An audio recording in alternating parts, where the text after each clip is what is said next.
نحمده ونصلي على رسوله الكريم اما بعد فاعوذ بالله من الشيطان الرجيم بسم الله الرحمن الرحيم إن نحن نحيي الموتى ونكتب ما قدموا وآثارهم وكل شيء أحصيناه في إمام مبين صدق الله العظيم۔ سورہ یاسین چل رہی تھی 2 درس الحمدللہ ہو چکے ہیں، اس کا تیسرا آج درس ہے۔ اس میں گزشتہ آیات میں ہم نے پڑھا تھا کہ نبی کریم صلی اللہ علیہ وسلم صرف اسی کو ڈرا سکتے ہیں کہ جس کا جو اللہ سے نصیحت حاصل کرنے والا، اور جو نصیحت حاصل کرنے والا ہے ہی نہیں، جس کا دل ہی ٹیڑھا ہے، تو اس کو نصیحت اثر نہیں کرتی، اور جو اللہ سے بن دیکھے ڈرے گا، صرف اللہ کے نبی اسی کو ڈرا سکتے ہیں۔ اور اس کے لیے پھر جو ڈر گیا، جو ایسا بندہ ہے جو لینے والا ہے، جس کا جو صحیح ہے، تو اس کے لیے پھر خوشخبری اور مغفرت ہے، بڑی مغفرت ہے اور بڑا اجر ہے اللہ رب العزت کا۔ آگے اللہ پاک فرما رہے ہیں ان نحن نحیی الموتى، کہ ہم زندہ کریں گے موتا، مرنے کے بعد نا، مردے کو زندہ کریں گے۔ تو یعنی کہ یہ اس کی طرف بتایا جا رہا ہے کہ جو بندہ بھی اچھا ڈرا اور اچھے کام کیے یا جیسے بھی اعمال کیے، تو اللہ پاک موت کے بعد ایک زندگی ہے، اس میں اس کو اس کے اعمال کا بدلہ مل جائے گا۔ وَنَكْتُبُ مَا قَدَّمُوا وَآثَارَهُمْ، اور ہم لکھتے ہیں ما قدموا، جو اس نے آگے بھیجا، وآثارهم، اور جو اس کے اثرات ہیں، نشانات ہیں۔ یعنی کہ ایک تو بندہ کرنٹلی کوئی اعمال کر رہا ہے، اس اعمال پہ اس کو جو اجر مل رہا ہے وہ اس نے آگے بھیج دیا، اور ایک اس کے اثرات، نشانات بھی ہوتے ہیں اعمال کے، وہ اچھے بھی ہوتے ہیں اور برے بھی ہوتے ہیں، جس کو ہم صدقہ جاریہ بھی کہتے ہیں اور برا جاریہ بھی کہہ سکتے ہیں۔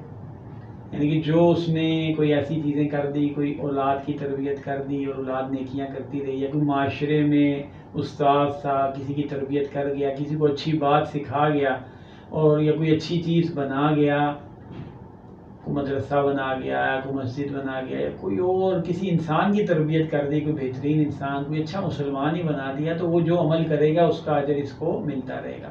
اسی طرح اگر کوئی گناہ کے کام کرتا رہا تو وہ بھی اثرات اللہ کے یہاں لکھے جاتے ہیں، اس کا بھی صدقہ جاریہ ہوتا ہے۔ اور ایک واقعہ شاید پہلے بھی آ چکا یا نہیں آیا، لیکن ایک نوجوان جس کا ٹائٹل تھا اس ویڈیو کا، کسی نے لکھا تھا کہ ایک ایسا نوجوان کہ جو مرنے کے بعد پورن ویڈیوز شیئر کرتا رہا۔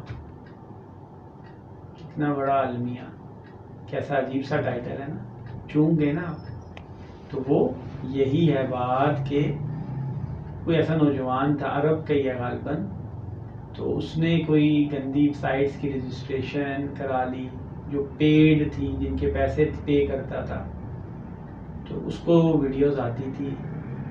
تو اس کے دوستوں نے کہا کہ ہمیں بھی کوئی ویڈیوز فارورڈ کر دیا کرو، تم تو پے کرتے ہی ہو، ہمیں فری میں آ جائیں گی۔ اس نے ان کے ساتھ شیئر کرنی شروع کی، لیکن اس میں محنت ہوتی تھی، پہلے آئیں پھر فارورڈ کریں۔ پھر اس نے کوئی ایسا سسٹم کر لیا کہ آٹومیٹک ہی فارورڈ کے موڈ پہ لگا دیا دوستوں کے، اور اللہ کا کرنا ایسا ہوا کہ اس کو موت آ گئی۔ جب موت آئی تو پھر اس کی وہ فارورڈنگ تو چل رہی تھی، مر بھی چکا، اللہ کے پاس بھی پہنچ چکا، اور اس کی وہ پورن ویڈیوز اس کے دوستوں کو جا رہی تھی۔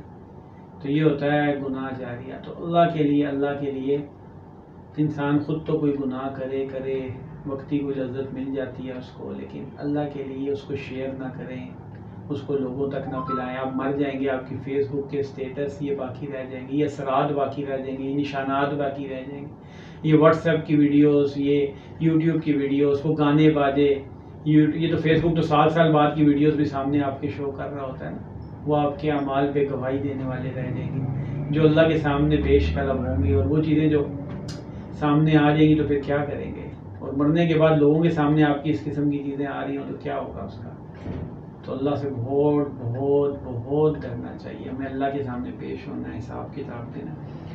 آگے اللہ پاک فرما رہے ہیں کہ وَاضْرِبْ لَهُم مَثَلًا أَصْحَابَ الْقَرْيَةِ، ان کے لیے بیان کر دیجئے ایک بستی کا واقعہ۔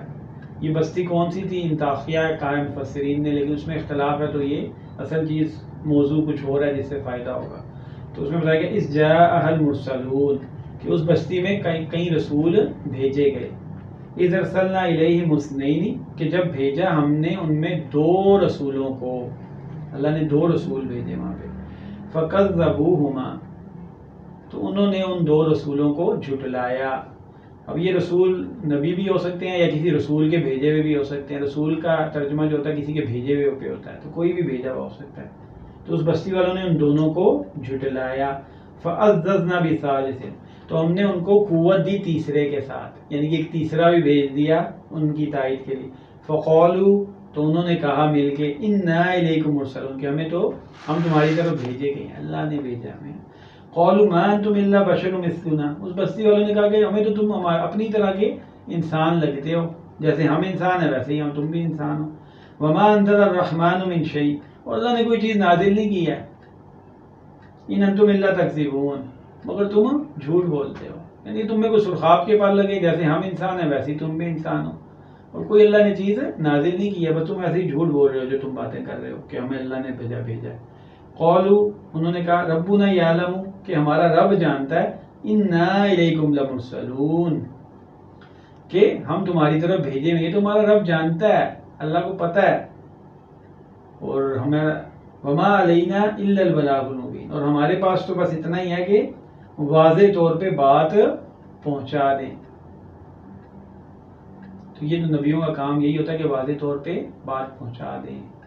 اب وہ نبی تھے، اللہ کے بھیجے ہوئے تھے. اس کے دلائل جتنے بھی انبیاء علیہ السلام اللہ بھیجتے ہیں، ان کا کردار سب سے بڑی دلیل ہوتی ہے لوگوں کے سامنے. اللہ کے نبی کریم صلی اللہ علیہ وسلم نے جب نبوت کا دعویٰ کیا تو سب سے پہلی چیز جو پیش کی کہ 40 سال تمہارے درمیان گزارے ہیں.